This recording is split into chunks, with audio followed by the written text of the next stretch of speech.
So this scene, I kind of I was just listening to the soundtrack from the first Transformers film, and I came across Wiki, which is the scene where Sam's trying to smuggle the Autobots into his house, and his dad keeps trying to come outside. He's like, "No, rest well, you handsome man," and stuff like that. When all the earthquakes happen. Earthquake! Judy, get under the table! Ron, how'd you get over there so fast? Aftershock, aftershock! Oh, I hate these. Oh, parrots. The parrots are very irritating. Can I take them out? Yeah. Ironhide, do not harm humans. What is with you? So that scene, the whole, he leaked lubricant all over my foot. So I was listening to that, and I thought, well, hold on, that'd be perfect for, Bumblebee trying to sneak around Mike's college. Yeah. So I included that, and then here's Flash Blitzer working with the Decepticons. Bum, bum, bum, bum. Bum, bum, bum, bum, bum, bum, bum, bum, bum, bum, bum, bum, bum, bum, bum, of course, the Decepticon theme from Transformers Prime. Yeah. Yeah, Brian Tyler did an amazing job for Transformers Prime. Yes, definitely. And first time Viacom speaks in the film, kind of robotic-y voice, but at least you can understand. Yeah, it's understandable. Targets acquired, sir. So. And also the 327 voice, there was kind of a little bit of a. Well, that's because we recorded your lines over the phone. Remember? Oh, that's true.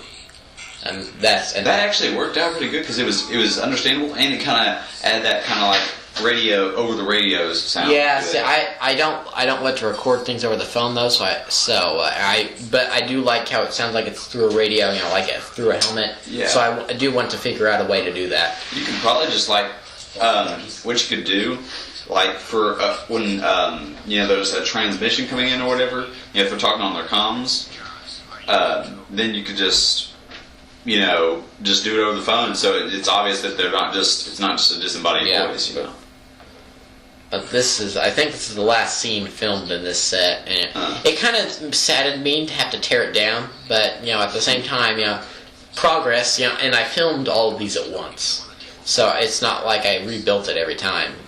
I did film all these Autobot base scenes at once, so, I used it for like a month, and then I had to tear it down to film the rest of the movie. But like I said, I think it's one of my favorite sets, just the way it turned out. Mm-hmm. So, and then this here, the guy pre-recorded message hologram. How I did that is, how I made Unicron all ghosty and stuff. I used the effects, and then instead of pencil, I used ink drawing, and then that kind of gave him kind of add the little blocks everywhere, so it looked like. Sorry, I used stuff from my and so I kind of made it look more like a hologram. Also something I want to try to actually make it look more like a hologram is to do a pencil drawing, but then have the color be blue. Yeah. Because then I think it would be a little bit better. So I keep meaning to experiment with that, and I always forget. Mm-hmm. So now this is the inspirational speech scene. With the musical track being from the scene where Lennox is talking to the army guys on the airstrip in Dark of the Moon. Yeah. Speaking of which,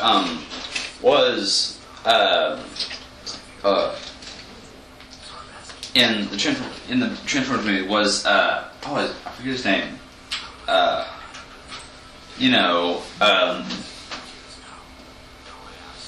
Army guy was in the attacked by Blackout in the first one. Lennox? Yes, Lennox. Who's he played by? Oh God, Josh Duhamel or something like that, I think. Okay. Why? I was wondering. Okay. Yes. That's not this other person, but apparently it's not. So now then, I really liked how 327's handing out weapons, and then they pick it up and immediately go. Yes. Yeah. For you, and one for you. Yeah, because Food Inc. here did record lines like, okay, here's one for you, here's a grenade, and stuff like that, but I ended up not using it.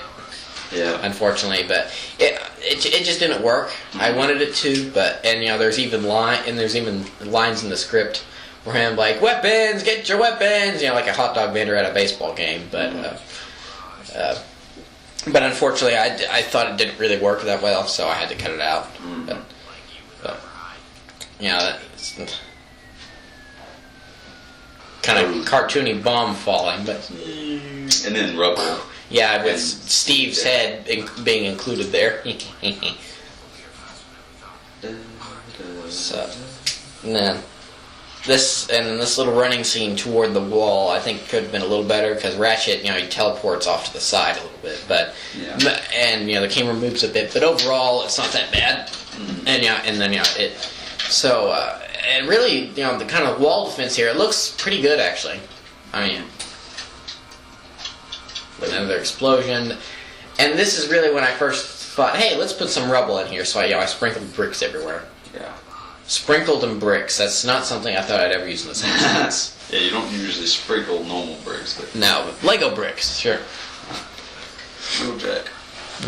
Well, actually, it's Wheeljack playing Mirage. Yeah, and then Starscream takes out all their defense cannons, which I was going to have a whole thing where the clones are going to go, oh man, the defense cannons are gone. They have to improvise and stuff, but it would have run a little too long and it wasn't in the script, so I left it out.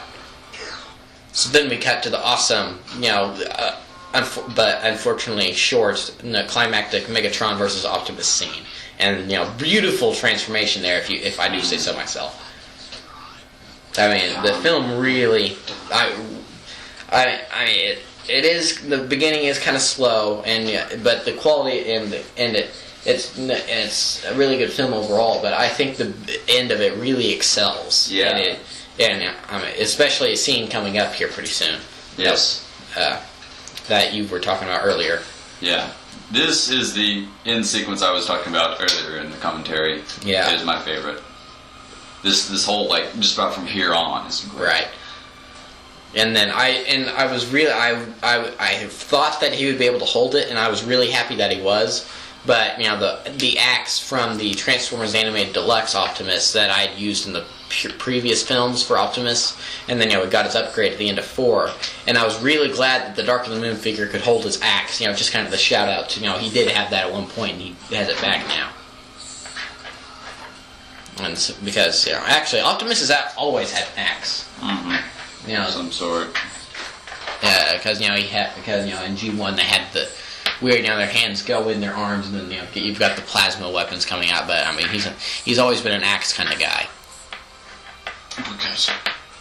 Which and then the one problem I do have with this though is that the Fallen calls it a prime shield, and that is in the script. But I really think I should have just left it at a normal shield.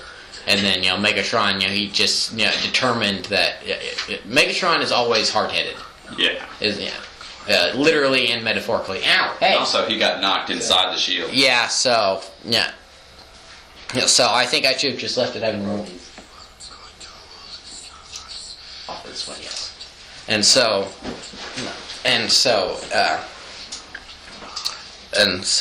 I really think I should have just left it as a normal shield.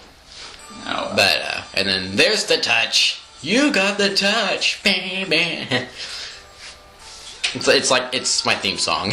Well, not really, but one thing I like that I did is that I had the Fallen on fire there for a moment, because in the original comics, back in the early 2000s when the Fallen was first created, he was always on fire, and just because the designer thought it looked cool. Yeah. So I thought that was a nice little homage. And Optimus has got his flight now. The jets. Yeah. Because people have done that with this figure before, that they say it's his jetpack, and so I'm like, oh, well, why not? Dare I say, why not? Yeah. Because it looks good. It couldn't be the rules. I just see again. It's the case where it's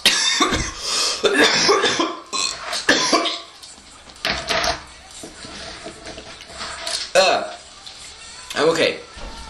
But again, it's the case of it looks like it's a 5-minute sequence here that I filmed, and it turns out to be a minute and a half. So, unfortunately, the touch was not in there for as long as I wished it would have been. But oh well. You got the touch, bang, bang. And then, it fades off and then shoots you in the face, because Optimus has a thing for faces. Or at least removing them. Yeah, at least for removing them, because I saw this video where someone actually counted how many faces he took throughout the first 3 movies. So it's just like that. Just sit there. And then here's Unicron, and you can tell it's him by, of course, the different voice and the purple eyes. Purple. See, because there's one thing that I tried to do, but it just didn't turn out very well, is that Unicron was kind of coming forth and sort of taking over his own body that the Fallen was borrowing at the moment. You could see the purple kind of in the outlines of his eyes. Yeah. Kind of possessing him. Of course, because Unicron, he's not going to partner up with anyone. He's the one always in control, and anyone that thinks otherwise is a fool. So I tried to do that, and it didn't turn out as good as I would have liked. But it's kind of evident there, and so. And then the cliche hero yelling "never" and then charging forward. Yeah. And then here's the no prisoners, only trophies scene. I wanted to do this for a long time, and it took me a while to finally figure out how to put it in, because I wasn't going to put it in just because. I needed a reason for it to be there, because at first I was going to do it just because. I'm like, well, no, there's not a good way to put it in, so I wasn't going to put it in. Then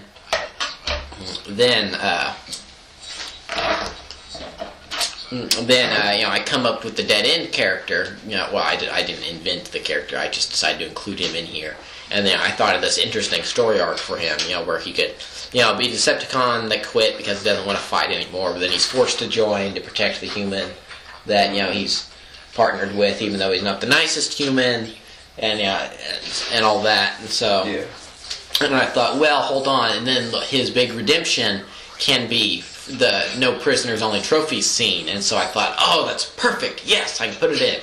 So it was a really, even though it's a sad scene, it was really fun to write. So that kind of sounds callous, but it was fun to write, because it was a pretty good scene in Dark of the Moon. Although the one problem I had with it in Dark of the Moon was that everyone was sad over Q dying, when Ironhide, who's been on all 3 movies, they didn't even mention anything about it. Yeah, that was significantly more. I can hear Ironhide's ghost now. I've been in 3 movies and no one cries for me. Come on. Yeah, and Q was actually kind of a different. He was officially Q, but he was sort of like a version of Wheeljack. Yeah, his original name was Wheeljack, but then they changed it. Which I'm just like because just like how they changed, Mirage's name to Dino. Yeah, but I'm actually glad that he's not Wheeljack, because I didn't like he didn't have the classic Wheeljack little ear things and the his hair was kind of glowy, and that's how they kind of linked it in. Yeah, but he looked like a deranged Albert Einstein. He was kind of he had the little hint of a accent. Yeah. And see, this is something because that I wanted to include, is that the tipping point for Dead End to start helping was when an organic was thrown into the mix and was about to be executed. And I thought, well, since Mike, he's the big character that people think, oh no, he's going to kill him off, and then may have been surprising, may not have been for those of you watching, but and Dead End actually saves the day, which is. And oh my gosh, great music here by Steve Jablonsky. Really emotional, and here we go. And then I noticed that because the part where Bumblebee and Sideswipe and Ratchet start to kill the Decepticons in Dark of the Moon as ships fall out of the sky, it was not included on the soundtrack. But then I noticed that really what they did is that Steve Jablonsky, he just took a part of the Allspark from the first movie and just made it a little more action-packed sounding, and I just put it in here and it fit. Yeah. Because it's the same thing. He just made it a little more upbeat. Da-na-na-na-na-na-na, and made it Well, he didn't really make it more upbeat. He just made it a bit faster. So, and then there was going to be a whole thing with how Silverbolt was a spy. But I kind of just made the one comment and dropped it because it was too much.